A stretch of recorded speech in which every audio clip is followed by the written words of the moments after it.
A lot of meeting professionals are interested in knowing how to analyze the data that they're collecting from the measures of their meetings. To begin with, most measures will be relatively straightforward and against a stated numeric goal. For instance, how many people passed a test, or how do safety records look in the plant after the meeting. And based upon those standards, the measures that come in are easy to understand and fairly easy to analyze.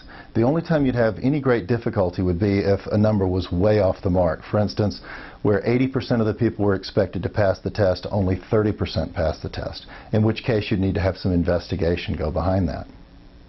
So early into the process of measuring the business value of meetings, have a look at it yourself. The research indicates that meeting professionals and members of their staff often do the initial analysis of information or data that comes in.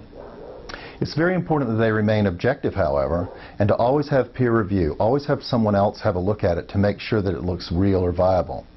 For instance, one person may see the 30% passage rate of the test and say, well, we didn't make our mark, and someone else would look at it and say, we missed it by a long range and we need to correct something.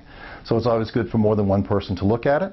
It's very important that everyone try to remain objective and not be a stakeholder in the meeting or event, and as long as it's simple, to keep it in-house.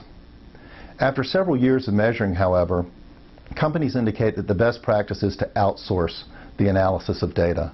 As the data becomes a little bit more voluminous and as there's a little bit more complexity to how the data may overlap itself, generally outsourcing is the choice. And of course, by then, the measures have proven so valuable, there's no problem getting the budget for it. Some companies actually hire someone in-house to take over the process, and that person has to remain objective, but is trained in understanding how to analyze either statistically or inferentially just exactly what it is that they're looking at, and to report that back to you.